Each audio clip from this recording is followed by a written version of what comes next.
Diana, the bathroom light bulb burned out. Go buy a new one. Oh, and while you're at it, grab some flour, a large bottle of sake, and a bulk bag of potatoes. You can get them all at the local supermarket, right? Alyssa, I'm sorry, but I'm in my final month of pregnancy now. So? It's not really safe for me to drive anymore. Huh? Then walk. That's even more impossible. It's not that far to the store, is it? Stop making excuses and just go. Unlike you, I'm busy preparing to welcome Emily back home for her new job. I'm letting you live separately, even though you should be living with us. The least you can do is contribute for once. Now, off you go. Chop, chop. I'm sorry, but I really can't.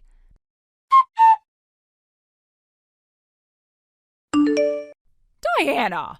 What do you think you're doing using the supermarket's delivery service? That poor delivery guy showed up at our door carrying all those heavy bags.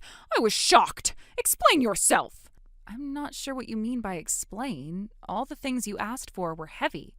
I'm in my last month of pregnancy. Carrying them myself would have been impossible. You should have driven there like I told you. Perhaps you don't realize since you don't drive, but driving at this stage of pregnancy is dangerous. Oh, stop being dramatic. When I was pregnant, I still did all the housework myself. You're just spoiling yourself. If you act like this now, you'll never survive raising a child. Isn't it a mother's duty to protect her body for the sake of her unborn child? What did you just say? I'm sorry, but I'm currently at my prenatal checkup. I expect to be called in soon, so I'll have to end this conversation here. Don't you dare hang up on me.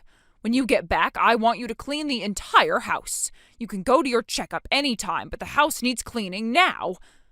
Diana!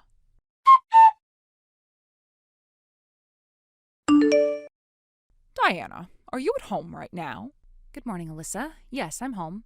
Good. Then go pick up Emily from the station. From the station, meaning by car? Of course by car. It's boiling hot today. She's been traveling with a heavy suitcase. Do you want her walking in this heat for 30 minutes from the station? There's a bus that goes from the station to here. Excuse me? Emily's coming all this way back home, and you can't even do this one thing to make her trip easier? Unbelievable! If I weren't pregnant, of course I'd go. But as I've said repeatedly, I'm in my last month now. Driving is really not an option for me anymore. Please understand. Stop using your pregnancy as an excuse. You can drive if you really want to. If you don't go pick her up, Emily will be left waiting at the station in this heat. Don't you feel bad for her? If she ends up with heat stroke, it'll be your fault, you hear me? All right, I understand.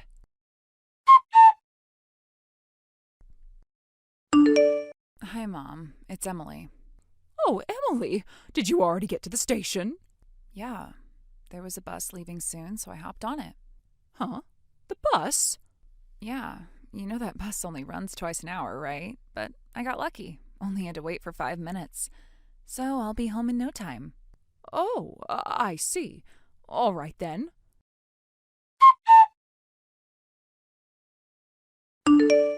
Diana? Hello? Emily just told me she took the bus home. You did go pick her up like I told you to, right? Why haven't I heard a single word from you since? What on earth is going on? When your mother-in-law contacts you, you're supposed to drop everything and respond right away. How many times do I have to tell you that? Diana! Where is your reply? Not even marking the messages as read? Honestly, what a useless, hopeless wife you are. You know what? At this point, I might seriously have to start considering divorce. This is completely unacceptable.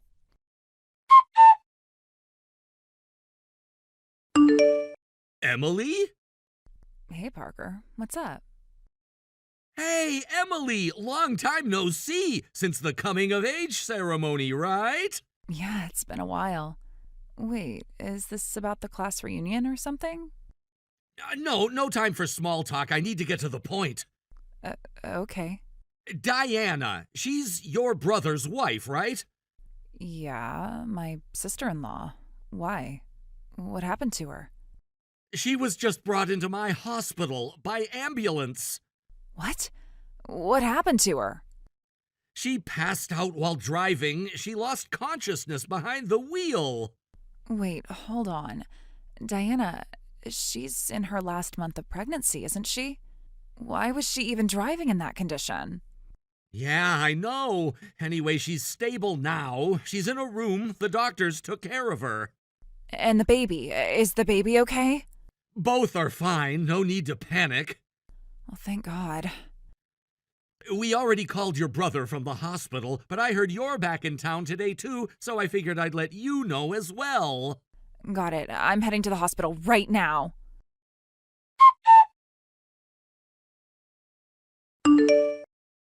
Diana, enough already. Answer me. You are absolutely hopeless as a wife. You know that. Listen carefully. I want you at the house right now. Someone needs to knock some sense into you. Mom? What exactly are you doing to a pregnant woman? Huh? Emily? Yeah, it's me, Emily. I saw Diana's phone blowing up with nonstop notifications and figured I'd check. Turns out, every single message was from you. But why are you the one? Honestly, it's exhausting just seeing them. So let's switch to my phone, okay? It's getting ridiculous. Right.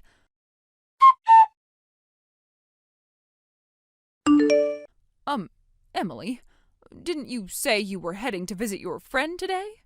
Yeah, that was the plan. But on the way, I got an urgent call from a friend who works as a nurse in the hospital. The hospital nurse? Yeah, Diana's been admitted. Admitted? She passed out in the driver's seat after pulling over to the side of the road. A passerby called an ambulance. What? She told me everything when she woke up. Alyssa, did you seriously make Diana drive while she's in her final month of pregnancy? Just so she could pick me up? Well, yes, I just thought, with this heat, she should. And you thought the best solution was to force your pregnant daughter-in-law to drive? Are you even hearing yourself? But that's what a daughter-in-law is supposed to do. I never had kids myself, but even I know how dangerous that is. What if something had happened to Diana? What if something had happened to the baby, and all because of me? Do you have any idea how terrifying that is? How sick that makes me feel? You're overreacting. Overreacting? Childbirth is life-threatening. It's something where a mother literally risks her life, isn't it? You, of all people, who have gone through it twice, how can you not get that? How could you do this to the woman bringing your grandchild into this world? This isn't just some petty daughter-in-law drama anymore. I didn't mean. That's what makes it worse. If you did this without even realizing how cruel you're being, that's even more dangerous. Emily, please, calm down. Oh, by the way, Davis is here with me right now. Davis is there? Yeah, and guess what? He feels exactly the same way I do. He said he'll never forgive you either. No. I'm going back to the house to grab the suitcase I left, but I'm not staying. I'll take everything from my room and move it all to my friend's place. Why are you making such a big deal of this? Because I'm cutting ties with you. What else would I do? What? Oh, and don't bother trying to contact Diana again. I've already made sure she blocked you. No. Oh, this can't be.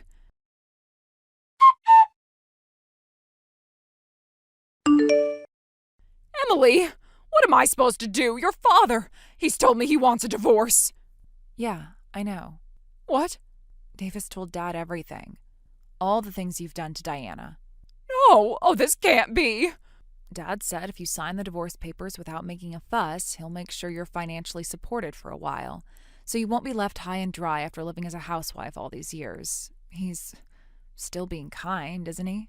No, divorce, and now Davis and you're cutting me off too?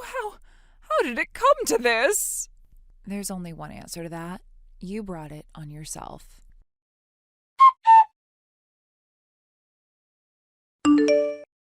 I still remember how everything turned upside down in an instant. One moment I was driving, trying to push through another exhausting day. The next, I was collapsing behind the wheel. The stress, the endless emotional strain from the suffocating family politics, the late stages of pregnancy, it all finally caught up to me. I woke up in the sterile white walls of a hospital room, disoriented, overwhelmed by the quiet beeping of monitors, the distant echoes of medical staff. But amidst the chaos of that moment, a miracle arrived. While I was still in the hospital, contractions began without warning, Everything happened so quickly. Before I could even fully process what was going on, my son was born into the world. A healthy, crying, perfect little boy. In that moment, everything else seemed to fade away. All the bitterness, the betrayals, the relentless pressures of dealing with my in-laws, none of it mattered. He was here, he was safe, and despite everything, both of us were healthy. That alone felt like the universe was giving me a second chance. When I was finally discharged, I expected to return to the old house near my husband's family home, the same suffocating space filled with ghosts of arguments and unwanted meddling. But instead, I was greeted with something completely unexpected. The address they took me to was in a completely different city, about an hour away from my husband's old family house. It was a fresh start, a brand new apartment, untouched by the poisonous memories of the past, a place where I could finally breathe. I later learned that during my hospitalization, while I was unconscious and helpless, everything had reached its conclusion. My husband and his father had made the decision I had quietly prayed for, but never dared hope would actually happen. They severed all ties with my mother-in-law. The woman who had made my life a living hell for so long, who constantly belittled me, controlled me, inserted herself into every aspect of our marriage, our finances, even my pregnancy, was finally gone. Apparently, my father-in-law had officially divorced her while I was still in the hospital. There were no dramatic scenes, no desperate pleas for reconciliation. It was cold, decisive, absolute. She was stripped of her title, her position, her influence. Worse yet, both of her children, my husband and his sister, turned their backs on her. They declared they wanted nothing more to do with her. She was cut off entirely. The humiliation was public. Neighbors whispered about her downfall. Old acquaintances avoided her gaze. The woman who used to hold court in the family home, who thrived on controlling others, found herself completely alone. And the cruelest twist? The grandchild she had once pretended to look forward to meeting, the grandchild she bragged about to her friends, even as she scorned me, she would never lay eyes on him. She wasn't even given a photo. It was as if she had been erased from our family tree, her existence nothing more than a bad memory we all desperately wanted to forget. From what I heard, she tried to cling to the few distant relatives she had left, but none of them wanted anything to do with her. Years of arrogance, of lording over others, of treating people like pawns, those bridges were long burned. She had nowhere to go. In the end, she moved into a cramped, suffocating one-room apartment in a run-down part of town. Gone were the fancy kitchens, the designer furniture, the manicured gardens she once obsessed over. Her world was reduced to 4 walls and a stained futon. The lavish lifestyle she had once clung to like a badge of superiority had vanished. Now she lived hand to mouth, barely scraping by on the wages of a part-time job she had no choice but to take at a local supermarket. And even there, the humiliation followed her. Customers whispered, coworkers pitied her. She, who once looked down on people like them, was now among them, lower than them perhaps, for she had fallen from a greater height. It was said that at night she lay alone in that dingy apartment, drowning in regret. She would weep silently into her pillow, haunted by the echoes of a family that no longer existed. There was no one left to lean on, no friends, no children, no spouse. She had gambled everything on control, on status, on pride, and lost.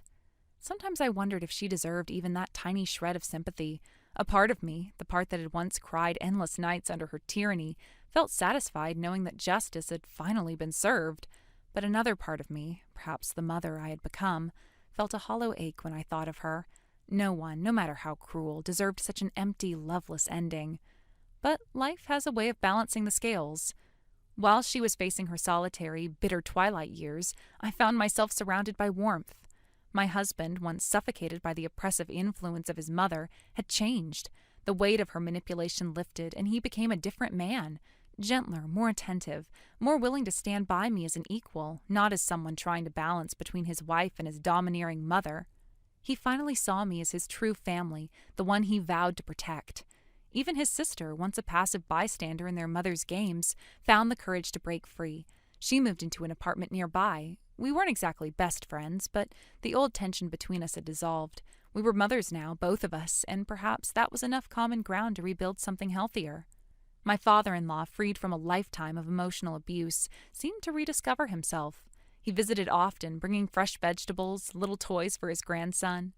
I saw in him a man trying to make up for lost time, for the years he had been a silent accomplice to his wife's cruelty. He apologized often, sometimes too much, but I understood. We were all healing in our own ways. Our new life wasn't luxurious, it wasn't perfect, but it was ours.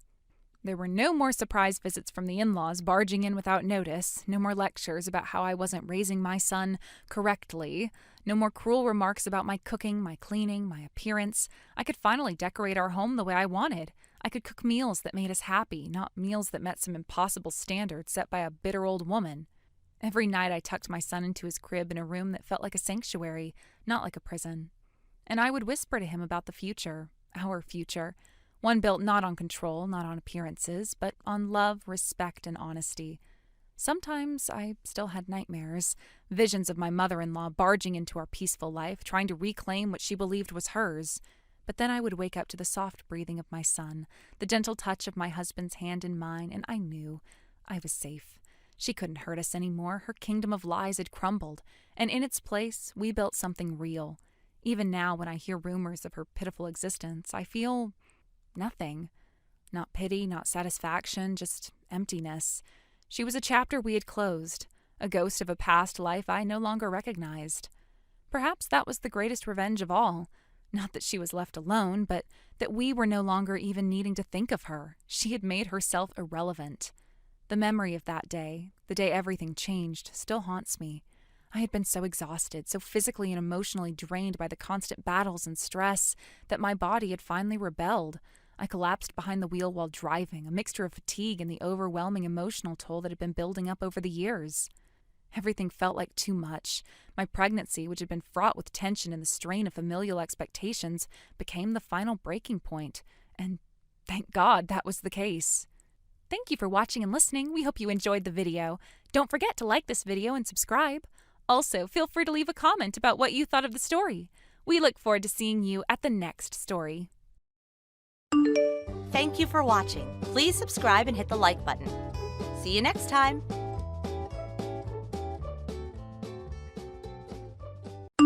Hey, Jake, are you at the airport yet?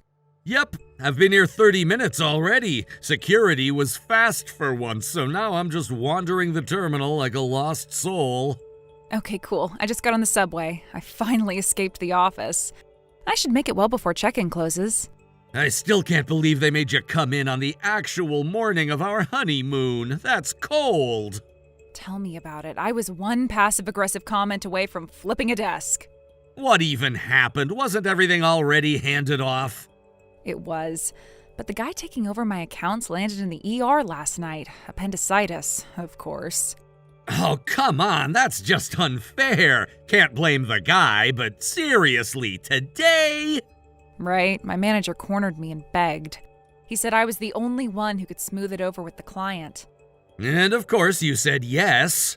Look, I panicked, okay? I felt guilty. You're a saint. I would have walked out humming the wedding march.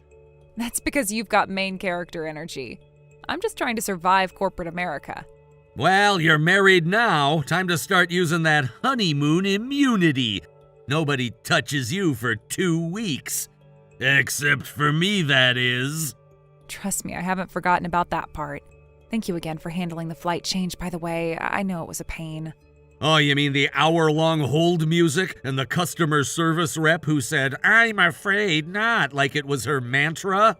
Was it that bad? I had to fake cry. I'm not proud of it, but hey, we got new seats. And they're together and not by the toilet. You fake cried for me? It was a sacrifice that I had to make. I owe you cookies and several romantic favors. I would gladly trade the former for the latter, by the way. Okay, train's moving again. I'll be there in 25. Don't buy all the snacks before I get there. No promises, but I'll wait at the entrance once you text. We're finally doing this! I wouldn't want to do it with anyone else.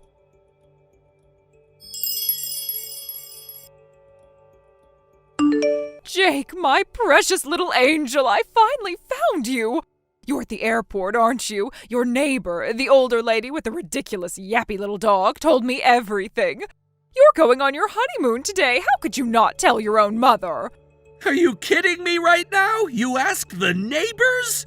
You actually went behind my back and dug up our plans from someone we barely know?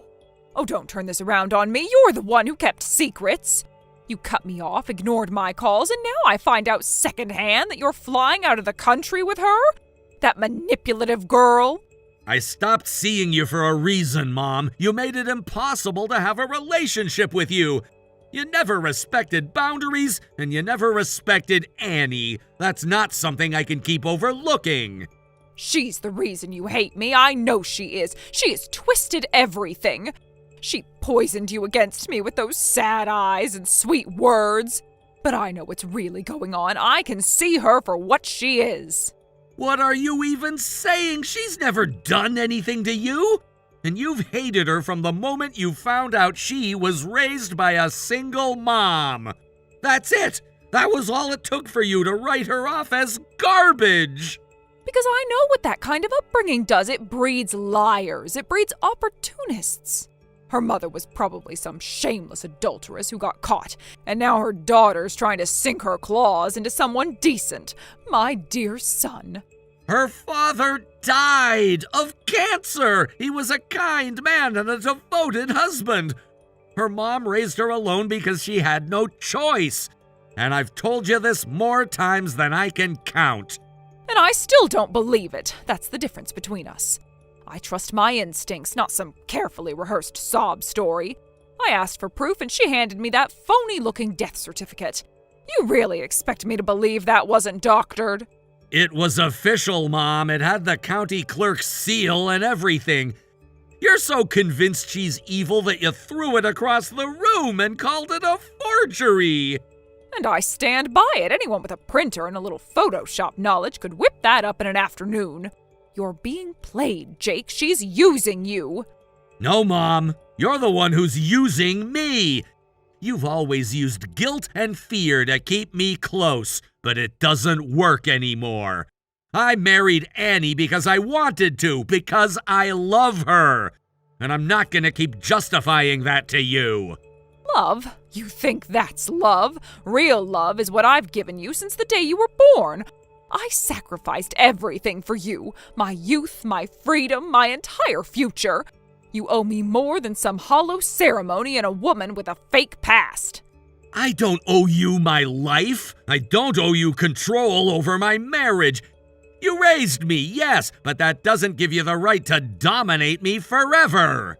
Then what's left for me, huh? You're all I have. Without you, I'm nothing. Just some discarded old woman in an empty house. That's what you want?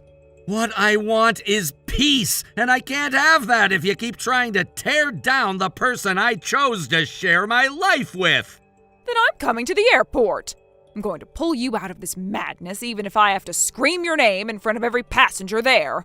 You're not leaving me behind, Jake. I won't allow it.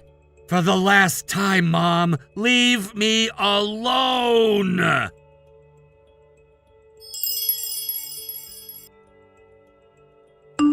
Annie, listen carefully. Don't come inside the terminal. Not yet. What? Why? I'm almost there. What's going on? My mom found out about the trip. She's in a taxi headed here. She's planning to confront us. Wait, how did she even know? We didn't tell anyone. One of the neighbors must have said something. It was probably Mrs. Parker. You told her about the honeymoon when you dropped off that banana bread, right? Oh no, I mentioned we'd be gone a week. I thought it would help keep the house safe. Don't worry, you didn't do anything wrong. You were being considerate. So what do? She's probably pulling up soon. Avoid the main entrance, circle around, wait somewhere nearby. I'll find a place to lay low until she leaves. Should I go back home or wait by the departures lot? Departures lot is better. If she sees you, she'll make a scene. We can't risk that. This is unbelievable. She really tracked us down over a vacation? She doesn't see it that way. She sees it as losing control. You sound calm. Too calm. Should I be worried? I'm not calm. I'm focused. You're my priority. I'll text when I've confirmed she's come and gone. Be careful, okay? I don't want her ambushing you either. Don't worry about me. I won't get caught. I'm gonna lay low here and hide somewhere that I can see the entrance clearly. In the meantime, I'll be working out a plan for how to deal with this.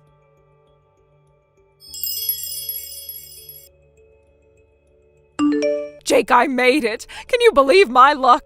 There was a last-minute cancellation and I got the seat. It was fate. I'm guessing you're already in the air by now, sweetie. Oh, that's okay, I'll be right behind you. Don't you worry for 1 second. I've got a new plan. A brilliant, motherly plan. I'm going to leave that horrible woman behind. I'll rescue you from that awful, vile, sun-stealing woman and take you home with me. I'll rescue you from her claws once and for all. We'll start fresh, just the two of us, the way it should have been all along. Mama's coming to save you, baby. Just wait.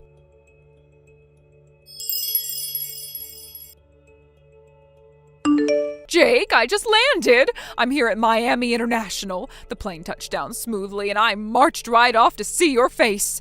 But where are you? I thought you'd be waiting for me. I looked around the terminal and I don't see you anywhere. Are you still on your flight? Did I beat you here? I'm trying to stay calm, but I don't recognize anything in this place. It's noisy and humid and the signs don't make sense. I don't like this city. You need to come get me, now, and don't bring that woman. I don't want to see her smug little face the second you walk in. She can stay wherever she is. In fact, it would be better if she just disappeared entirely. You and I can handle this trip ourselves. Why waste all that planning? The hotels are booked and the itinerary is set. Everything is ready for a beautiful mother-son getaway. We can take the same tour, eat the same dinners, even pose for the same photos. You don't need her to make memories. You need me. This will be good for us. We'll reconnect just like we used to before she ever came into the picture. So come pick me up. Let her sit in that airport alone. She got in the way of us once. I won't let it happen again. Hurry, sweetheart. I'm waiting. Well, you're gonna be waiting for a very long time. We're not in Florida, Mom. We're flying overseas. That was never the plan. What are you talking about? Of course it was Florida. The neighbor told me that herself. She was very clear. No, she wasn't. She mentioned Florida because that's where she and her husband went on their honeymoon. She's old, Mom. She's got dementia. We'll have a 30-minute conversation with her, and she'll ask how we're doing 4 or 5 times. Sometimes they fill in details of their own life when they're trying to remember something someone else told them. That's impossible. She told me you were going to Florida. I know what I heard. She looked me in the eye and said you were flying there today. Again, Mom, I'm telling you, she's a confused old lady. She makes a mean pecan pie, though. No, I don't believe you. This was deliberate. That woman, that wicked little Annie, she must have put that old hag up to it. She fed her that story so I'd end up in the wrong place. You really think Annie somehow got Mrs. Parker to lie to you about our destination just to throw you off?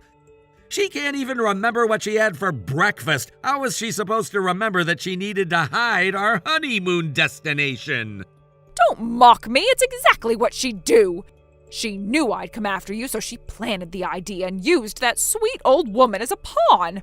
You're making about as much sense as old Mrs. Parker does on most days. Oh, I see it now. It's a conspiracy. Annie, that old woman, and probably half the block. They all want me out of your life. They're trying to erase me, Jake. You erased yourself the moment you made this about control instead of love. I knew she was poisonous. I just didn't realize she was this manipulative. She's turning everyone against me, even you. No, you didn't need anyone's help to do that. You don't get it, Jake. You think this is all a coincidence? That I just magically ended up in the wrong place because of a misunderstanding? Yes, that's exactly what happened. You heard what you wanted to hear and acted without thinking again. No, she planned this. That woman's behind it. She must have hired someone. A private investigator or even a surveillance team. She's been watching me. That's how she knew how to trap me. Are you even listening to yourself? You think we had money to hire some kind of secret spy operation? We're barely done paying for this trip. Maybe she used your money. You wouldn't even notice if she drained your account slowly. That's what leeches do. They bleed you dry while pretending to care. We don't even have a joint account. I'd know if someone was tailing you because they'd probably quit out of sheer exhaustion. I'm serious, Jake. She wants to destroy me, and now she's won. I don't have a hotel, I don't have cash, and I left all my cards at home in the rush. I used everything I had just to get here. Even the taxi drained what little I had left. Then why on earth would you get on a plane with no plan and no backup? Because I thought you'd be here. I thought you'd understand. I thought if I could just see you, you'd remember who really loves you. I do remember, Mom. I remember everything. And that's exactly why I'm not coming. Not this time. Jake, please. I need you. I'm stranded, alone, abandoned. You abandoned yourself. I warned you. And now you're on your own. Jake, listen to me. This is your moment. You don't have to go through with that ridiculous trip. Just cancel it. Right now. Come get me instead. Please. Think about it. This is the perfect excuse. Just tell her you're coming to help your mother. She'll throw a fit. She'll scream and threaten. Maybe even leave you right there on the spot. And that's how you'll know. That's how you'll finally see she was never worthy of you. If she really loved you, she'd understand. But she won't, because she doesn't. This is your test, Jake. This is the universe giving you one last chance to do the right thing. I'm stranded, helpless, humiliated, and I need my son. No, I'm not coming. I'm not canceling anything. I'm not leaving Annie, and I'm not rescuing you from a mess you created. What? I'm boarding now. Turning off my phone. Don't text again. You can't mean that. You don't mean that. You're just upset. You're confused. She has clouded your judgment. Once you see me, once you hold me, everything will snap back into place. Nothing is snapping back. I've told you, we are done. I already cut ties. This was your final performance, and you've outdone yourself. Oh, don't do this. I don't have anywhere to go. I don't have my money. I don't even have my ID. Jake, please don't leave me here. I'm your mother. I'm your mother. You can't mean it. You can't. Please, I'll do anything. Just come back. Jake? Jake?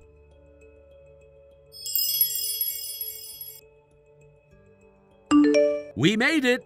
Annie and I boarded that plane, turned off our phones, and watched the storm disappear beneath the clouds.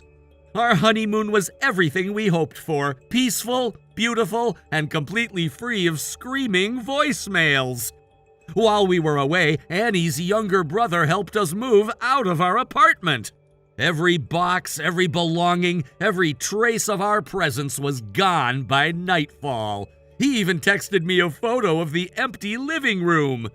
Meanwhile, my mother, stranded and fuming in Florida, had no choice but to call her own mother. Grandma wired her enough money for a hotel, but not without asking why she'd flown across the country without ID or cash. And once she heard the full story, she told everyone, every cousin, every aunt, every uncle. By the time we got home, my mother was a punchline. She didn't take that well. A few days later, she broke into our now empty apartment in a fit of rage. The landlord wasn't amused. He called the police, and now my mom's being sued for damages.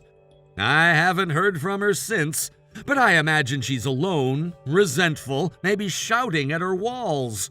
And for once, that's not my problem. I gave her years of my life, years of guilt, fear, and emotional gymnastics. This time, she got exactly what she deserved. Thank you for watching. Please subscribe and hit the like button. See you next time.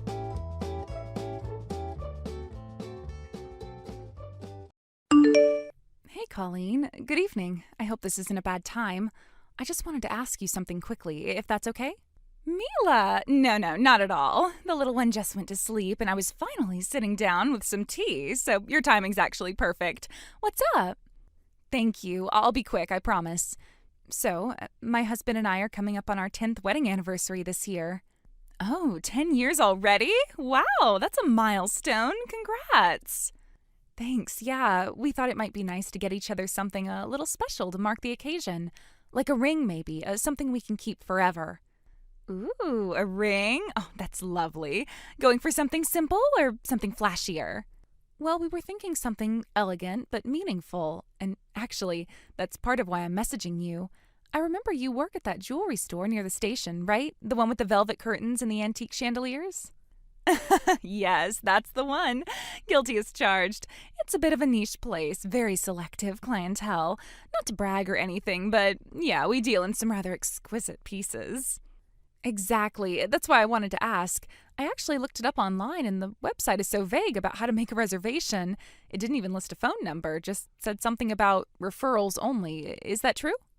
Yes, that's correct. We're a referral-only boutique, mostly private appointments. Some of our clients are kind of, well-known, so we keep things pretty tight-lipped, you know? Wow, well, that makes sense. Honestly, that's part of why I was drawn to it in the first place. Everything looked so tasteful. The pieces just had this presence. It's silly, but ever since I saw one of your posts a while back, I've had my heart set on something from your store. Oh, you saw my post? Oh, that must have been the emerald set we featured last spring. That one sold within 2 days. The client flew in from Spain just to pick it up in person. He said it was well worth the first-class trip, too. Yeah, it sure was stunning. So, I know this is a big ask, but would it be possible for you to introduce me, just to make the reservation? I totally understand if that's not something you can do, of course. Well, I mean, I appreciate you asking so politely, but to be honest, it might be a little tricky. Oh, of course, I get that. Is it because of the store's policy? Partly yes, but also, you and I aren't exactly in the same circle, are we? It's not a personal thing, it's just the way the store operates. The referrals are usually for close contacts. You know how it is. Oh, well, I guess it's your store, so I can't force you to give me a reservation. I understand completely. It was just a thought. We've been saving up for this anniversary for a while, so I thought if I asked, maybe we could work something out. But, oh well, I'll have to look elsewhere. Saving up? I mean, not to sound rude, but are you sure this is the kind of place you want to be shopping at? I'm not sure what you mean. It's just, well, I don't want you to waste your time or be uncomfortable, you know? The clients we serve tend to be, how should I put this, accustomed to a certain standard. Right, I'm not expecting anything over the top, just something nice, meaningful, within our range. Okay, but sorry, I have to ask, are you sure you and your husband can even afford that kind of purchase? Like, comfortably? Excuse me? Don't get me wrong, I'm just trying to be realistic here. I mean, no offense, but I saw your husband the other day when he was out at the mall. Okay. He was wearing this faded Aloha shirt that looked like it came from a clearance bin at a thrift store. And the jeans? They were absolutely torn to shreds. I thought he was part of a street performance or something. Or perhaps he was part of the streets in general. Okay, and why are you bringing up what my husband was wearing at the mall? Well, image says a lot, doesn't it? Especially when you're trying to step into a luxury space. And I just thought, wow, if that's what he wears in public, maybe finances are tighter than you're letting on. He wears vintage clothes. That's his thing. It's not a reflection of our financial situation. Vintage?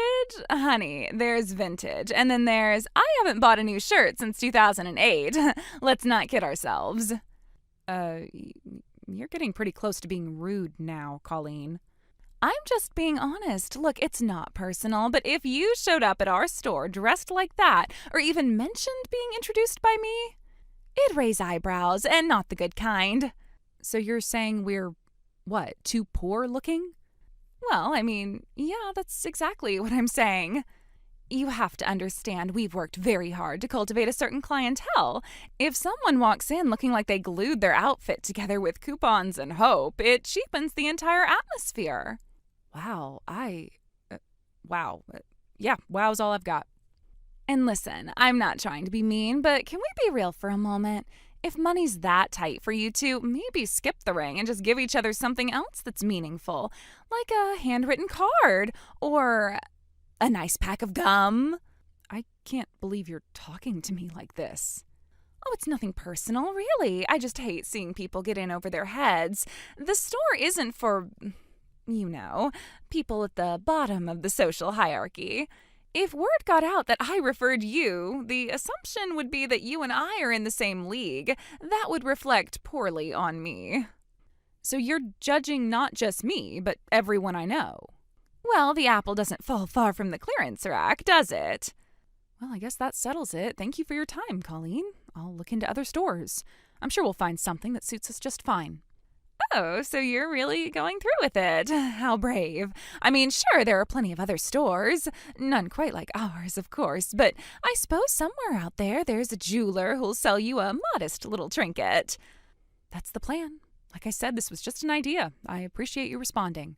Of course. Always happy to be transparent. You know me. Better a little honesty now than disappointment later. Right. Oh, but if you do end up buying something, do send me a photo, won't you? I'd love to see what kind of ring you wind up with. I've always been curious about what the less fortunate portion of society considers special. Since we'll be shopping elsewhere, I don't think it really concerns you anymore. I wouldn't want to trouble you with my less fortunate choice of jewelry. Aw, don't be shy. I'm just trying to be supportive, even if it's something modest. It's the thought that counts, right? And besides, this could be an excellent business opportunity for me. Is that so? Sure, I could use whatever pawn shop relic you end up finding as inspiration to open up a whole new line of jewelry stores aimed at people like you. It would be like a jewelry shop for beautiful people, but everything is made out of plastic. That way, people who think fine dining means a steak bought on a discount at the supermarket could get a taste of real luxury. How generous of you. Anyway, I think I'll leave you to work out this remarkable new business plan by yourself. Good night, Colleen. Going to bed already? Oh, I get it. People in your economic class have to get up early in the morning, don't you? Otherwise, people who actually matter, like me, would have no one to serve us coffee or clean our bathrooms. I said good night.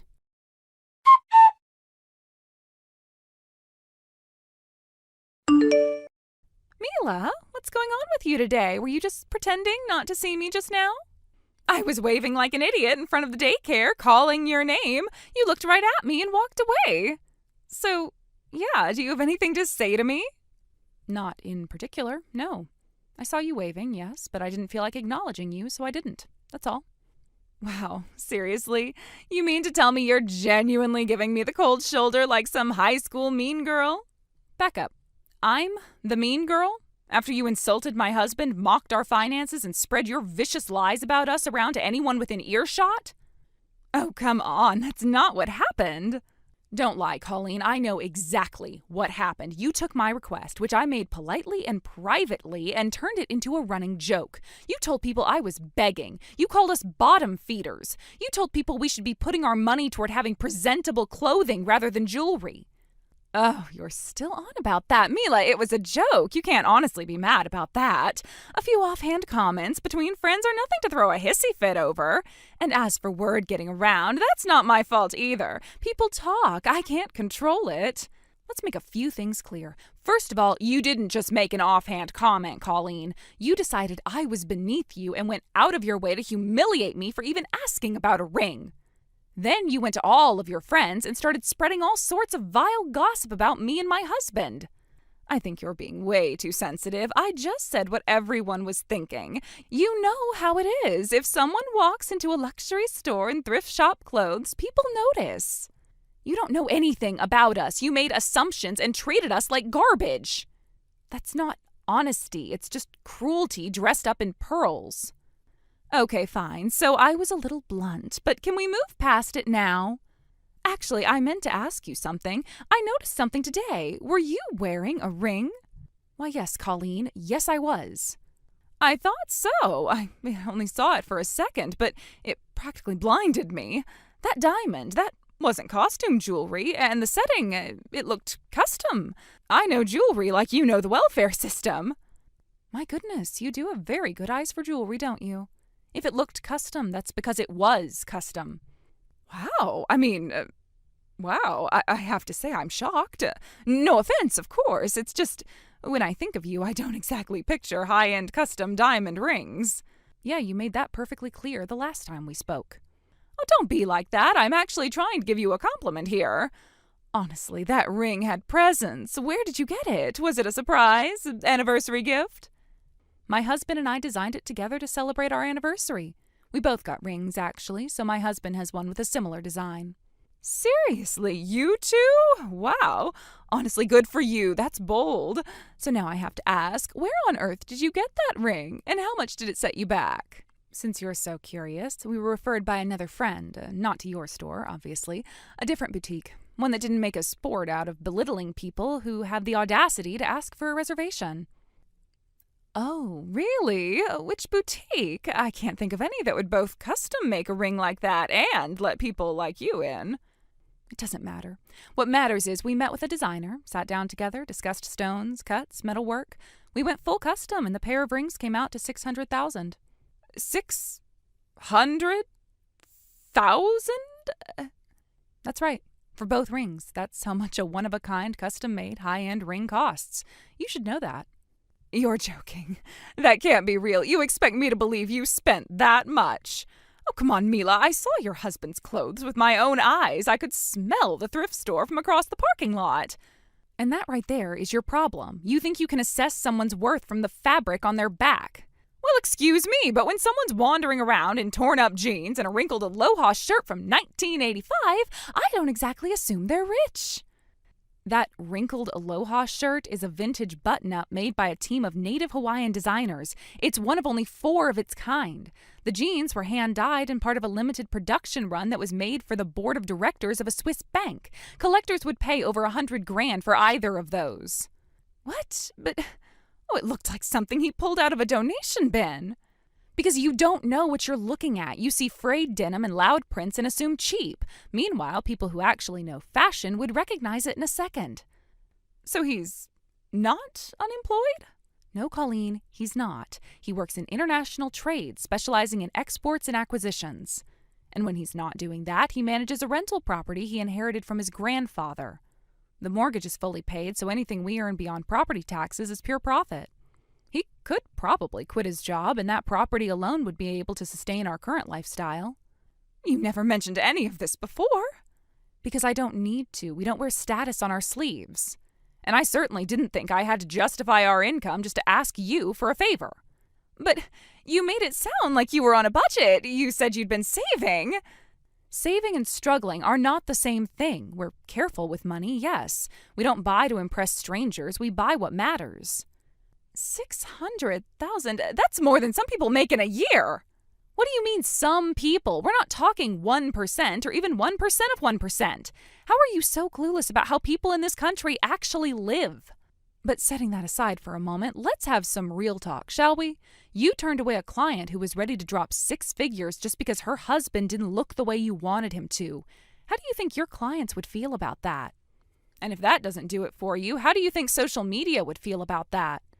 Okay, calm down, Mila. If I had known, I swear I would have brought you in myself. I mean that. I could have given you a full VIP experience, private vault access, champagne service, whatever you wanted. It's too late for that, Colleen. No, it's not. Just hear me out. I'll waive the appointment fee. I can get you a consultation with our head designer. I'll even offer you internal pricing, just between us. You won't believe the pieces we reserve for elite clients. You already showed me what you reserve for the people you think aren't elite. That told me everything I needed to know. But you didn't give me the full picture. I didn't know your husband was in international trade, or that you had property income, or that you could drop $600,000 on jewelry. Why would any of that matter? Because if I'd known, I wouldn't have... Exactly. You wouldn't have insulted me.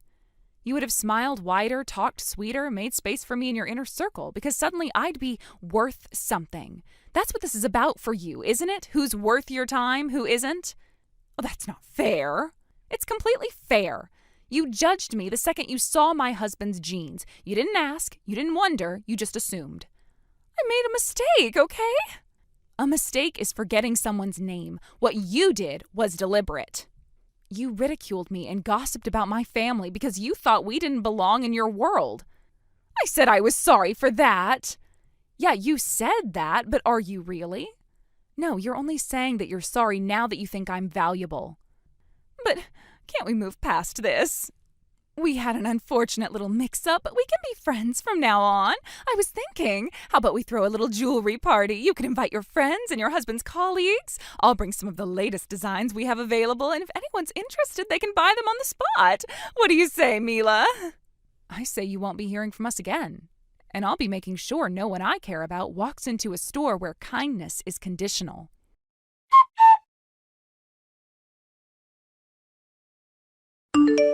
Colleen kept trying to reach out even after that. She sent me text messages, waved at me like an idiot, even left small gifts in my mailbox, but I didn't respond to any of them.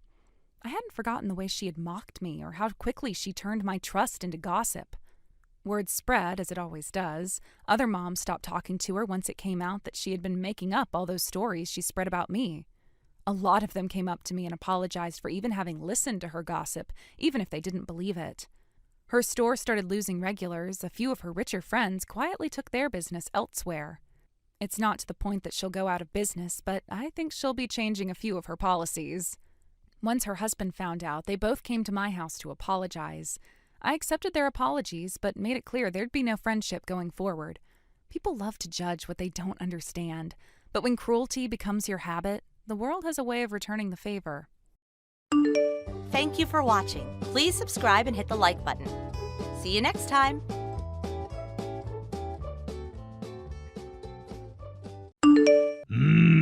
I can see it very clearly now. You're just getting out of the bath, steam still rising off your skin, silk robe half tied, and wishing that you had a certain special someone there to help you untie it the rest of the way. This is my company phone, Kirk. If you have something work-related to say, then say it.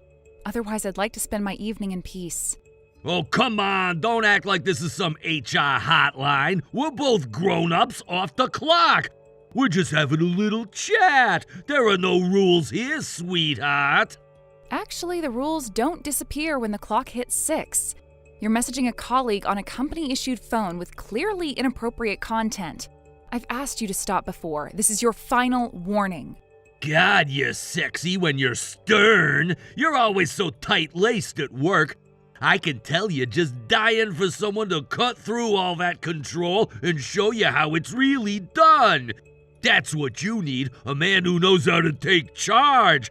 Not some invisible husband you haven't seen in months. Whatever rumors you've heard about my personal life don't give you the right to speak to me this way. Rumors? You mean facts? Everyone knows you've been living alone. 2 months without your husband? That's a lifetime in married woman years. Don't tell me you haven't felt it, that itch. The kind that creeps up late at night when the bed feels too big and empty. I will not dignify that with a response. You're clearly trying to provoke me, and I won't engage. But let me be absolutely clear. If this continues, I'll escalate it through the proper channels. Proper channels? What are you gonna do, tell HR that I paid you a compliment? You think they'll care? They'll laugh behind your back. You're not some naive intern, Olivia. You're a full-grown woman. You know how this works. Yes, I do. I know exactly how predators like you operate. You fish for cracks in people's lives, tell yourself you're doing them a favor, and then blame them when they say no. You think it's confidence, but it's just cowardice in disguise. Cowardice? Nah, what I'm doing takes balls. Most guys wouldn't dare talk to you like this. They tiptoe, bow their heads, and keep their fantasies to themselves. Not me. I say what everyone else is thinking. You're the type of woman who walks around like she doesn't need anyone. But deep down, you're dying for someone to put you in your place. Deep down, I am sick of the way you've been speaking to me lately. All I'm dying for is the ability to do my job without being harassed by a man who confuses entitlement with charm. If you say one more thing like this, I won't just report it. I'll make sure every word gets copied and submitted. You really think this little HR game of yours is gonna work? Come on! You want me to stop? Say it with some conviction. Not that rehearsed respect my boundaries line you throw at everyone who threatens your little ice queen routine. This isn't a routine. This is who I am. A woman who shows up, does her job, and expects to be treated like a colleague, not a conquest. You can keep playing the frigid act, but I know what's underneath. That mask doesn't fool me. It never does. You'll cave. You always do. Cold ones like you, the moment someone really touches you, you melt like butter. And I've got the heat for it. I wouldn't let you within 10 feet of me, not in this life or any other. You're not a man, you're a warning sign. Whatever you say, but just remember, when that loneliness creeps in and the silence gets too loud, you'll be thinking about this conversation, and you'll wish you'd taken me up on the offer. I won't, and for your sake, I hope this message is the last of its kind. Next time, there won't be a warning, just consequences. Just your consequences, boundaries, HR, whatever makes you feel righteous. But I've been around long enough to know that sooner or later you'll break. And when you do, I'll be waiting.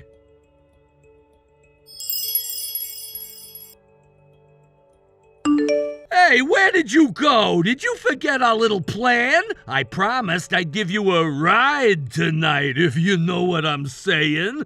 I've been waiting in the parking garage for you for 20 minutes. Plan? There was no plan. I never agreed to meet you. I finished work early and got a ride from a colleague.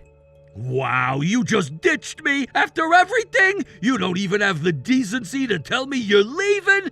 That's cold, even for you. No, what's cold is you lurking around the underground garage trying to corner me. This is not the first time you've done this, and it's not okay. I want you to stop waiting around for me. Stop watching me. Watching you? Are you serious? I'm not some creep with binoculars. I was just being considerate. I thought maybe you needed a little help getting home. God forbid someone look out for you. Don't frame it like you're being generous. You're waiting around multiple times a week without my consent. You've followed me through the halls. You've loitered by the elevators. It's not helpful. It's invasive. It's harassment. You really think I'm stalking you? Wow, this is some way to repay me for being available. I've been making sure that you're not alone, that you're safe, and you throw that in my face? Safe from what exactly? Because right now you're the one making me feel unsafe. The fact that I have to explain this to you at all is exhausting. I am telling you directly, stop. Okay, I love the hard-to-get act, but you're starting to overdo it. We've got a real connection, I know, but it's high time you started admitting it. We have never had any sort of connection. You twisted professional courtesy into something it never was. I've been clear from the beginning that I wanted you to stop harassing me, and now I'm done being polite. So that's it? You're gonna run to HR now? File some dramatic complaint and act like the poor victim? You think that's gonna end well for you? If I need to report this to compliance, I will. And yes, I absolutely believe it will end well for me. Because unlike you, I have documentation. You really don't want to go down that road, Olivia. That's a two-edged blade, you know. Sure, you could take it upstairs, but what if something comes back down on you? Are you threatening me? I'm saying maybe you're not as squeaky clean as you like to pretend. Maybe I know things. Things you wouldn't want dragged into daylight. If you're trying to blackmail me, you're worse than I thought. I have done nothing wrong. I have nothing to hide and nothing you could possibly expose. You sure about that? You don't think people would be interested in where you've been going after work lately? Who you've been meeting? Whatever lies you think you've pieced together don't scare me. You have no idea what you're doing and you're in way over your head. Maybe, or maybe I know more than you think. Enough to make a real mess of your nice little reputation. Enough to make people ask questions you really don't want them asking. Then by all means try it. Because if you so much as whisper one more word about me behind my back, then HR is going to be the least of your problems. Oh no, are you gonna sue me? Good luck with that. Newsflash, flirting isn't illegal. You'll find out soon that there are some things that are much scarier than the legal system.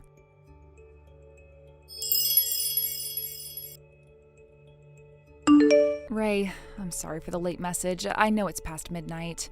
You know you can message me any time of day. I'll be there. What's wrong? Are you okay? I'm at my sister's place. I couldn't go home tonight. Something happened again. It's Kirk.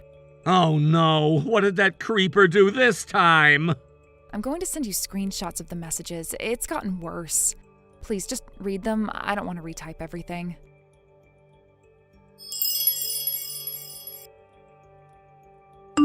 I'm gonna kill him. Ray, No, don't stop me. What the hell is this? He's talking to you like you're some kind of plaything, like he owns you. He waited for you in the garage? He followed you? he's been doing this for weeks. I kept hoping it would fizzle out. It started with disgusting jokes and turned into waiting around, sending messages at night, and now he's saying things like, I know more than you think, and you'll come around. My God in heaven. He's clearly lost his grip on reality if he thinks any of this is acceptable. I didn't want to dump this on you during your rotation. I know how much pressure you're under right now. I thought if I stayed quiet, he'd eventually move on. You should have told me the minute it started. You're my wife. No job, no trip, no project is more important than your safety. I wasn't there, and he took advantage of that. He thought you were alone. That's exactly it. I think he targeted me because I've been living alone while you've been away. He's been circling like a vulture. He thinks I'm vulnerable. He's got it backwards. He's the one who's vulnerable now. I swear to God, if I was in that office right now, I'd be dragging him out by the collar. He thinks he can bully you into silence. He's out of his damn mind. I'm not staying silent anymore. I've already scheduled a meeting with the compliance officer for tomorrow afternoon. I've submitted the messages, outlined everything, and I talked to our department head. He's promised to be in the room when I report. Good! That's good! And I'm getting on the phone with my supervisor the second the sun comes up. I don't care if I have to threaten to quit. I'm coming home. This ends now. Are you sure? I know this assignment has been important for you. You don't have to drop everything because of this. Yes, I do. I should have dropped everything the second that bastard looked at you wrong. He's been harassing my wife for weeks, and I've been sitting out here smiling at training reviews like an idiot. That ends tomorrow. Just hearing you say that makes me feel like I can breathe again. I've been holding it all in. I didn't want to be dramatic or emotional, but I've been scared, Ray. I really have. You don't have to carry this alone anymore. I don't care what it costs me. I'm gonna be right there beside you. And if Kirk so much as breathes in your direction again, he won't just be facing HR, he'll be facing me. Thank you. Really, I just needed to know someone was on my side. I needed to feel like I wasn't crazy for being scared. You're not crazy, and you're definitely not overreacting. You were targeted, and now we're gonna make damn sure he pays for it.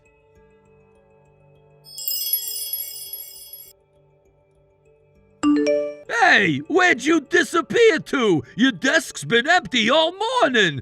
Kinda hard to focus without my favorite view. I'm currently away from my desk with prior approval. If you need something work-related, please go through the proper channel. Relax, I'm not filing a report. Just saying, my daily dose of motivation is missing. It's tough out here with nothing pleasant to look at.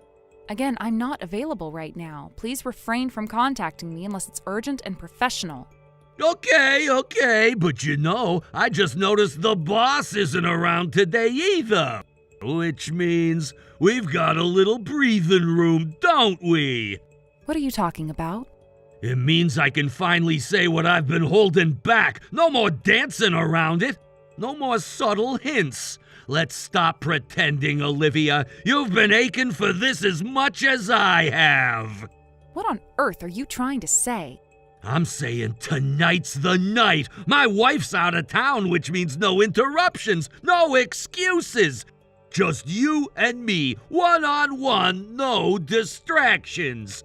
I've got a bed, a stocked bar, and enough stamina to keep you up past sunrise. Yuck. I'm having a hard time getting angry at that. It's just gross. What, too forward? I figured we were past the flirting phase by now. Come on, don't act like you haven't imagined it. The tension's been building for weeks. I know you feel it too. What I feel is disgust and an overwhelming urge to see you thrown in jail. What you just said wasn't a joke or a compliment, it was filth. And you're delusional if you think I've ever wanted anything from you. There it is, fire at last. See, I knew there was something under all of that cold. You wouldn't get this worked up if I didn't hit a nerve. You didn't hit a nerve. You confirmed everything I suspected, that you're a vulgar, predatory man with no concept of decency or restraint. Oh, please, you say that now, but it's always the ones who talk like this that end up screaming my name later. You think I haven't seen it before? You've seen a lot of things, I'm sure, but not me, not tonight, not ever. Keep talking, Kirk. Every message makes this easier to report. Report what? That I asked a woman out? You really think they're gonna drag me into a tribunal because I offered a little after-hours comfort? And in case you forgot, I know all about your little secret. You don't want your husband to find out, do ya? I wasn't planning to say anything until I'd filed the formal complaint, but since you're so convinced I've been sneaking around behind my husband's back, maybe it's time you heard the truth. Oh, what truth? That you've been enjoying the attention this whole time? That you're not as innocent as you act? No, that I'm 4 months pregnant. What? Yes, 4 months along, and just to spare you the mental gymnastics, it's my husband's child. That's impossible! Everyone said that you two were living apart! We are, temporarily. My husband's been assigned to a leadership training program out of town. It's work-related. He comes home when he can, which isn't often, but we talk every day. We're not separated. We're married, and happily so. I didn't realize I needed to broadcast that just to keep predators like you at bay. No, you're lying. You're just trying to cover your tracks. That kid isn't his. It can't be. You've been going in and out of some guy's apartment building every other day. Don't play dumb. I've seen you. You've been watching me? I just happened to notice, and when something looks shady, I pay attention. So, don't try to flip this on me. I saw you more than once walking into that building near the station. You think I don't know what's going on? Yes, I've been going there, and I'll tell you exactly who lives in that apartment. My father. What? My father lives there. He's widowed. He lost my mother last year. He has a chronic illness and lives alone. I go there to check on him, bring groceries, and make sure he takes his medication, drive him to appointments when needed. That's the big scandal you've been building up in your head. You're kidding! No, I'm not, and frankly, I'm appalled that you thought tailing me and drawing conclusions from a doorway made you some kind of genius. You didn't uncover an affair, you just proved how obsessed and invasive you've become. But you never mentioned any of this before! Because it wasn't your business. You're a coworker, not my confidant. The fact that you thought otherwise is exactly the problem. You could have said something! I owe you nothing. Not an explanation, not a warning, not a damn thing. You thought you had leverage, you thought you were catching me in some lie, and all you've really done is expose just how deep your delusions run. Is there a problem, Kirk? With a daughter caring for her elderly father? Oh, and since you seem so eager to know every detail of my life, let me clarify something else. About my husband, you actually know him. What are you talking about? Ray, from your department? You've worked with him for months. You've probably made small talk about vending machine coffee. That's him. That's my husband. Wait, Ray? No way! He's your husband? Indeed he is. And if you had spent more time doing your job and less time inventing fantasies, you might have realized that before now. Holy, oh my God, Ray? The guy who deadlifts cars for fun? That Ray? The very one, amateur bodybuilder, weekend MMA hobbyist. Above all that, he's a consummately traditional man, a trait that shows up the strongest when someone messes with his wife. You've got to be kidding me. Why didn't you say anything earlier? You should have said something. I don't owe you my biography, Kirk, and besides, it wouldn't have mattered. You didn't listen when I asked you to stop. You wouldn't have listened to that either. Okay, look, this is all just a big misunderstanding. Just tell him I didn't mean any of it. I didn't know, all right? I thought you two were in a bad spot. Please, just talk to him, calm him down. Do you honestly think anything I say is going to stop him? Please, I'm begging you. I didn't touch you, I swear. I never touched you. It was just talk. It's just stupid talk. You really think that matters to him? You think my husband reads those messages and thinks, well, at least it was just words? Where is he? Is he here? Please tell me he's not. He ended his rotation early and drove back into town yesterday evening. He should be walking into the building right about now.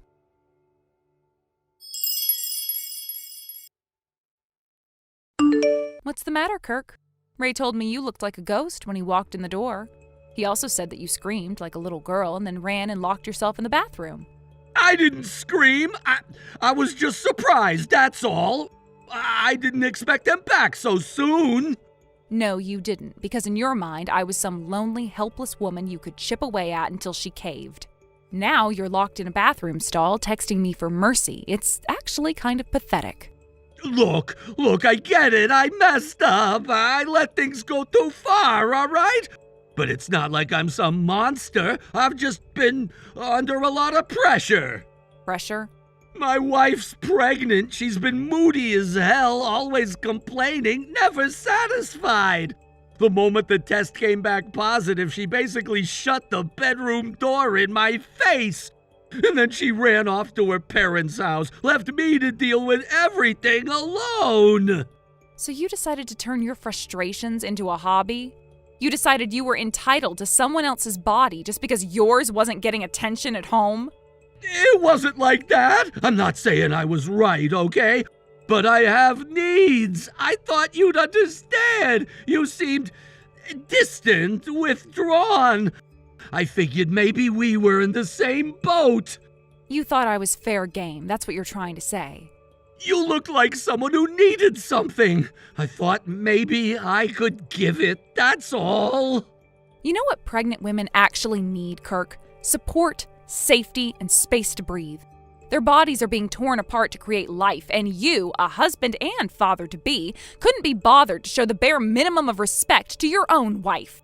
And on top of that, you came sniffing around me like some dog who thought he deserved a reward just for noticing I exist. You don't have to say it like that!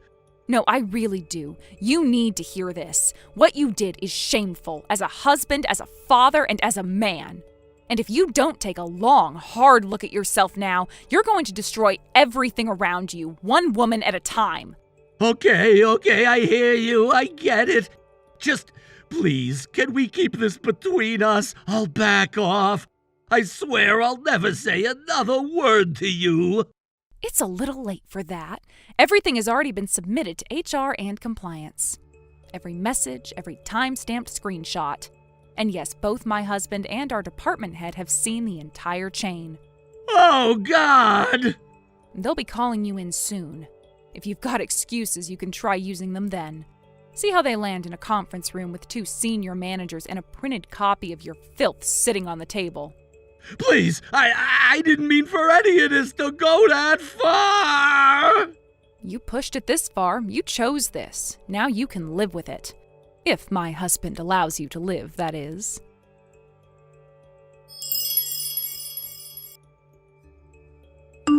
They moved Kirk to a desk with no phone, no clients, and no dignity. He quit before the month was out. Then the stories came. I wasn't the first, just the first who fought back. Several women stepped forward. His wife filed for divorce and sued for emotional damages. I filed for emotional distress and won. The total? Monthly child support, alimony, and multiple settlements. The man who used to brag about handling women now works night shifts, barely scraping by. His name circulates in HR seminars as a cautionary tale. I don't think he ever understood what he did, just that it cost him everything. A fitting future for a man who thought women were his for the taking. Thank you for watching. Please subscribe and hit the like button. See you next time.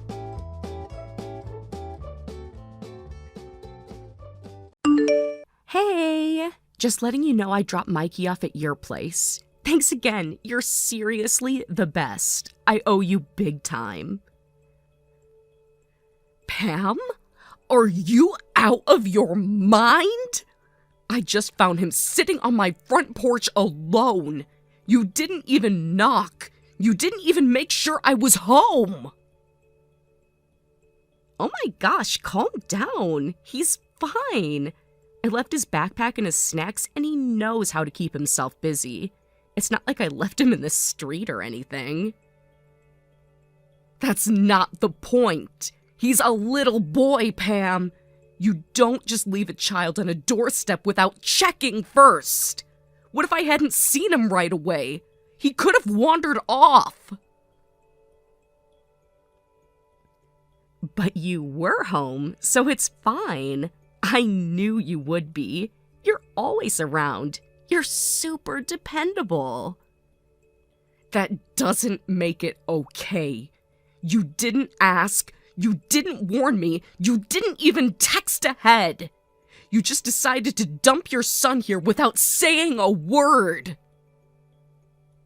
Jeez, it's not like it's the end of the world. Mikey loves you. He's gonna have the best time. Seriously, you're doing me such a huge favor. Pam, you can't just drop off your kid and disappear. Especially not now. Your husband is literally in the hospital. He's dying, Pam! How can you just run away like this? Oh, come on. Don't guilt trip me. Arthur's getting the best care money can buy. There's nothing more I can do for him just sitting there looking miserable. That's your husband, the father of your child. And instead of being with him, you're sneaking off on vacation and throwing your responsibilities at other people. Oh my gosh, you're making it sound so much worse than it is. I just needed a little break, Amelia. I haven't had any time for myself in months. I'm barely holding it together. Everybody needs a break, but you don't just abandon your child without a word. You don't leave him crying on a doorstep while you go off to sip cocktails. Mikey wasn't crying when I left. He was totally fine.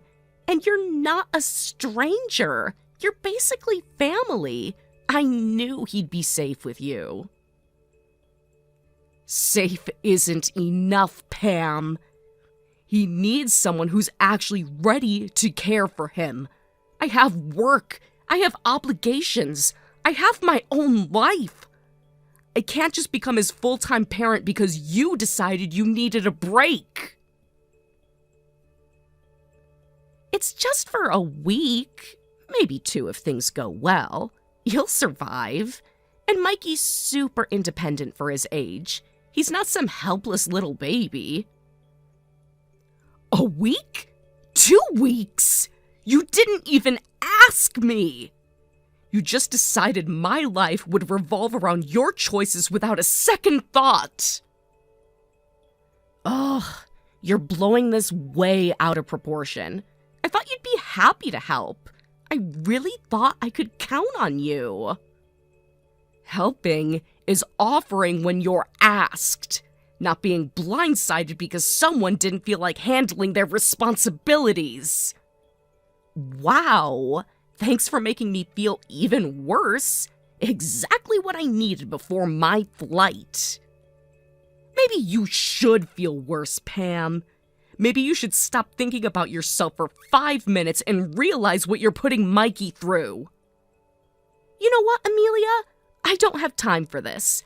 I have earned a little happiness. I can't sit around crying all day. It's not healthy. He's your husband, Pam. He's your son's father, and you're running away when they need you most. I'm not running away. I'm coping. And Mikey's in good hands. End of story. Pam, you can't just... Gotta go. Boarding call. Thanks again. You're seriously the best. Love ya. Pam, don't you dare hang up. Pam? Pam!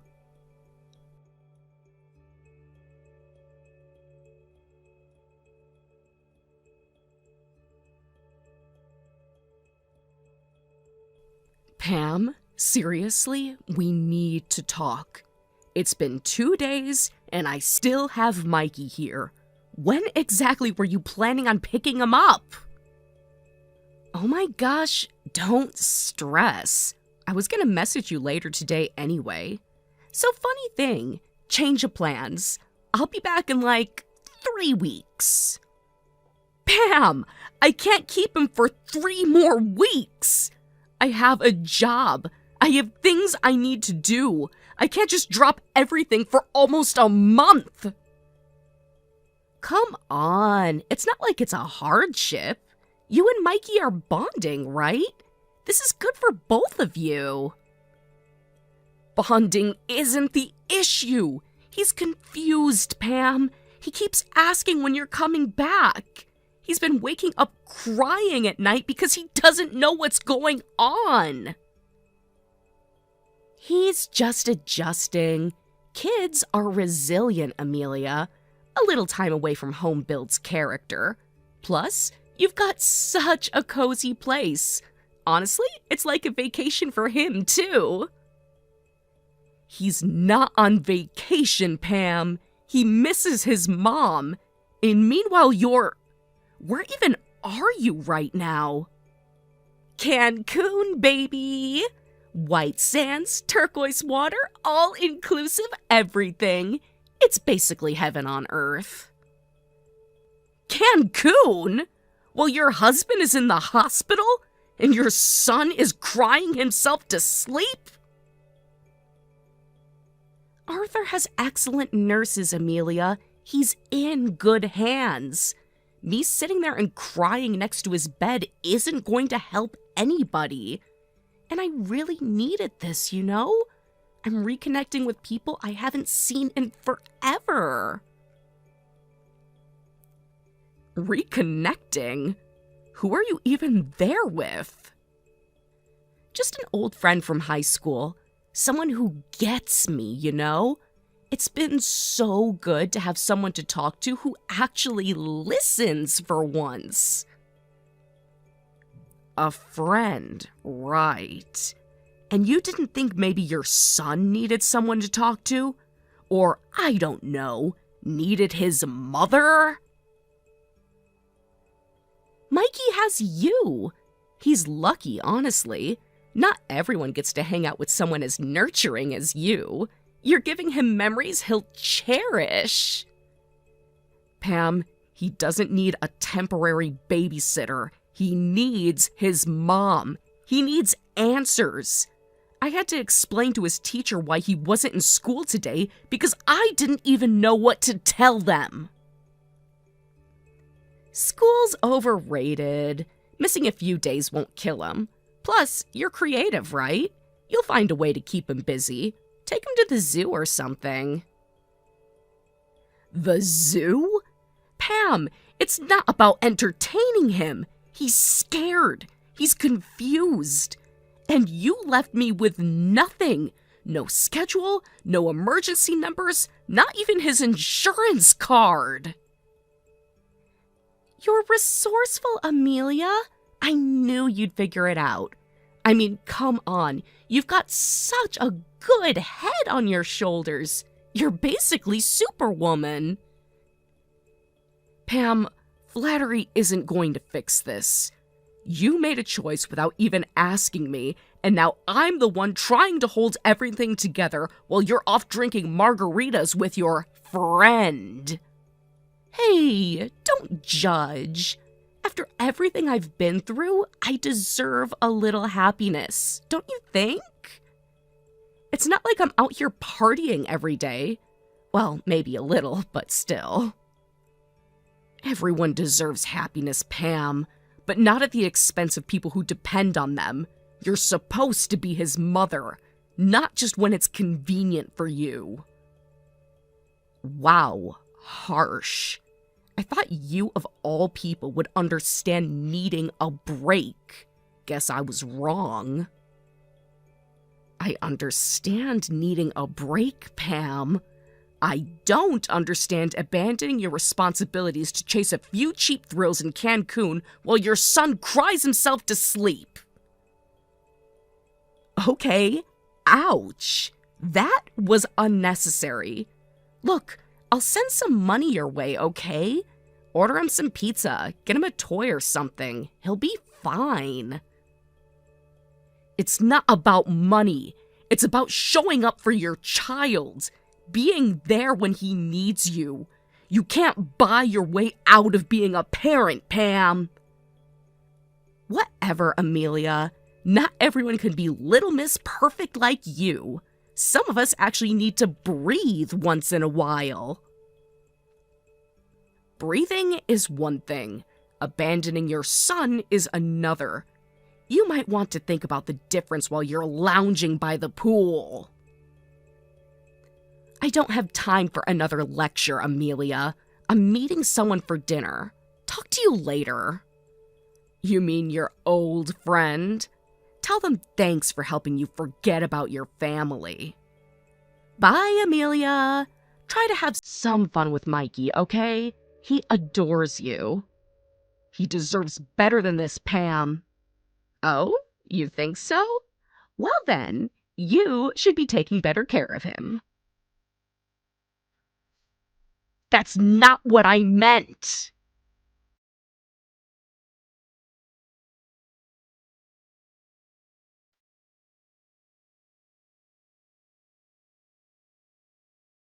Hey, Amelia! Thank you again for coming to see me the other day. It meant more than I can say. Of course, Arthur. I'm so sorry for everything. I wish I could do more to help. I really do. You're already doing more than enough. Mikey told me you made him pancakes this morning. He was absolutely thrilled. He's a sweet kid. He really is. He misses you so much. He keeps asking when he can see you again. I miss him too, more than anything, but the doctors are pretty strict right now. Low contact, limited visitors, you know how it is. I hate that it's like this. He just wants to crawl into your lap and stay there forever. I want that too, believe me. But I don't want him to see me like this all the time.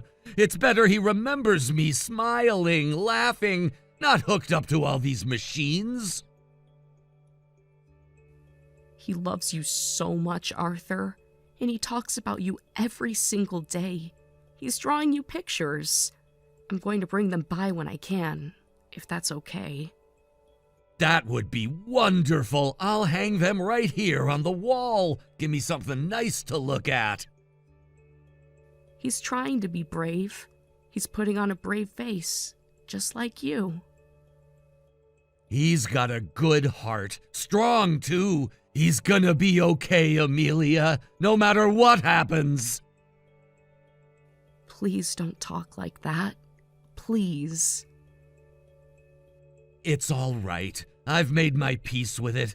It's not fair, but not everything in life is. I've had good years. I've had Mikey. I can't be bitter about that. You deserved so much better, Arthur. You deserved more time, more kindness. Sometimes people show you who they really are when the storms come.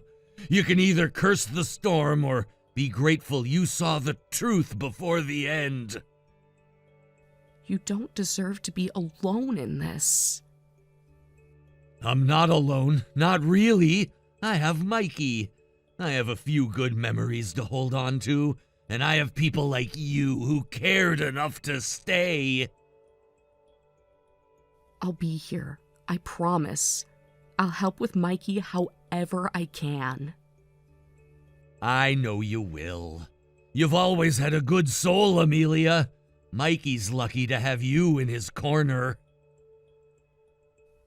I don't know if I'm strong enough to do it without you. You're stronger than you think. You're already doing it. Every hug, every bedtime story, every silly pancake breakfast. You're helping him heal, even if he doesn't realize it yet. You should be the one doing those things, Arthur, not me. Life doesn't always work out the way it should, but you're giving him love. That's what matters. He adores you. He talks about you like you're a superhero. Then I guess I better live up to it, huh? You already have. Thank you, Amelia. Really. Thank you, Arthur, for trusting me, for everything. Take care of him. That's all I ask. I will. I swear it. I know you will.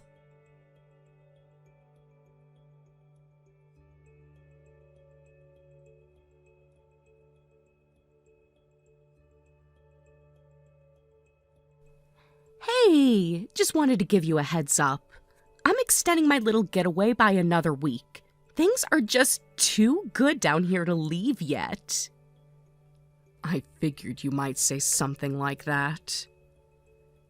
Come on, don't be like that. I know you're loving your little babysitting adventure with Mikey. He's such a good kid when he's not whining, right? Honestly, you should be thanking me for giving you some excitement. You're right about one thing, Pam. Mikey is a good kid. A much better person than most adults I know. Aw, see? You're welcome. Anyway, tell him Mommy says hi and that I'll bring him back something awesome. Maybe a little sombrero or a piñata or something cute like that. I think he'd rather have you home, but I suppose that was never part of your plan. Oh my gosh, you're so dramatic. It's not like he's even going to remember this when he's older. Kids bounce back. And besides, I'm gonna be rolling in money soon. He'll thank me later when I can give him everything he wants. About that. What? About what? If you're about to give me another guilt trip, don't even bother. I know Arthur would want me to enjoy myself. I mean, not like he's going anywhere. He's just lying there. Arthur passed away 3 nights ago, Pam. Wait, what? You're kidding, right? I wouldn't joke about something like that. Seriously? No one told me. What the hell? I should have been the first to know. Maybe if you'd picked up your phone once in a while, you would have known sooner. Ugh, whatever. It's sad, I guess, but honestly, not the worst timing. At least now I can finally move on with my life. And hey, silver lining, right? I mean, between the life insurance and the inheritance, I'm gonna be set for life. About that, too. What now? Don't tell me there's some ridiculous delay in the paperwork or something. Arthur rewrote his will last month. You were removed entirely. You won't be seeing a penny, Pam. What? No, that's impossible. He wouldn't do that to me. I'm his wife. He did exactly that.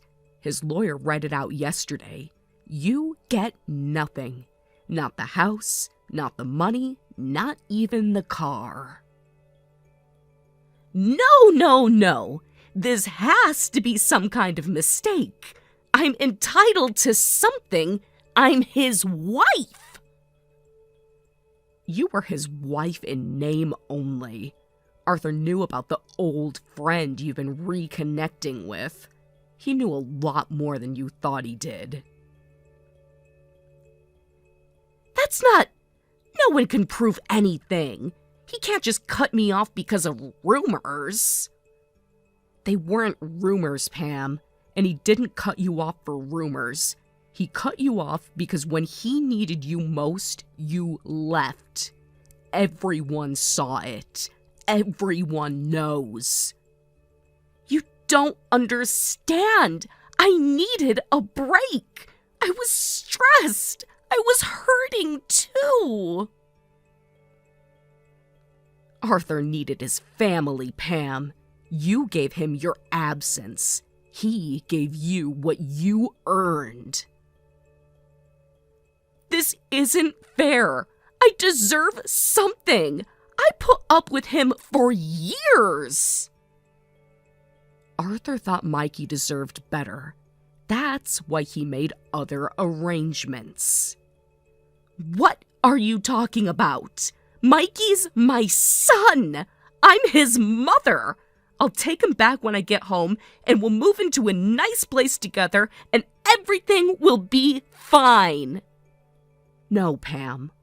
Arthur's will names me as Mikey's legal guardian. What?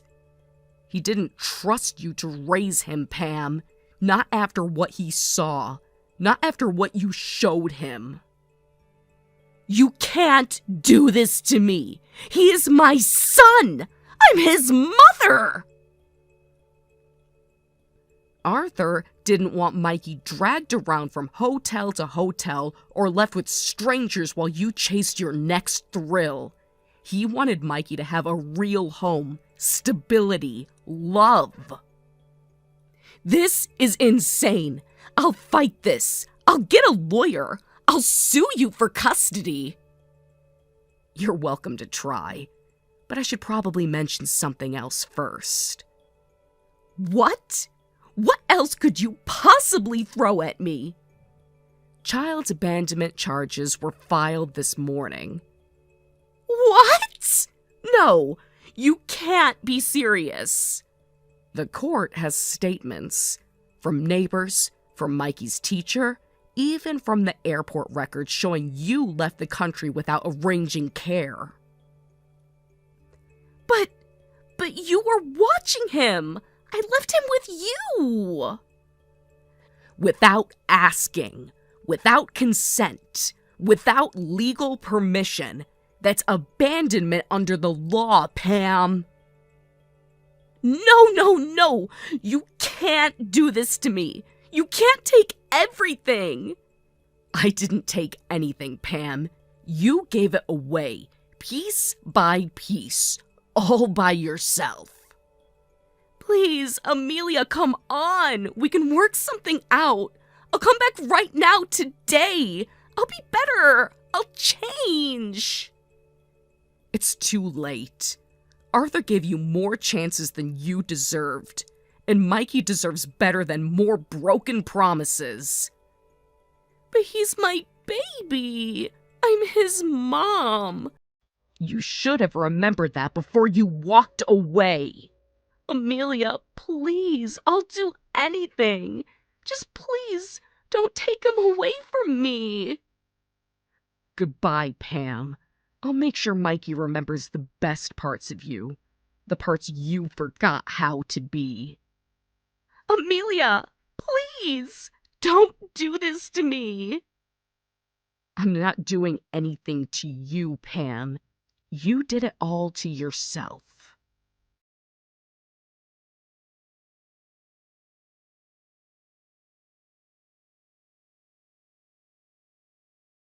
Pam was convicted of abandonment and sentenced to jail. It wasn't a long sentence. It never is for things like this. But it was enough. Enough for her to realize there were consequences. Enough for Mikey to finally have a chance at stability without wondering when she might vanish again. Arthur had thought of everything. He put every last penny of his estate into a trust fund for Mikey.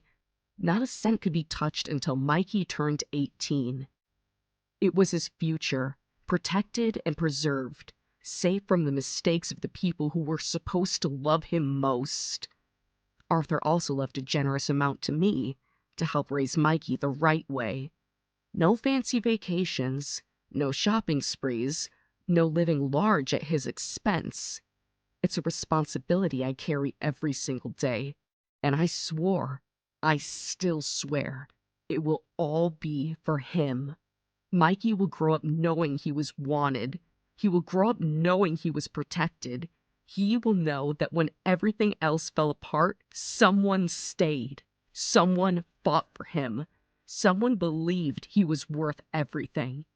And I intend to prove Arthur right. Thank you for watching. Please subscribe and hit the like button. See you next time.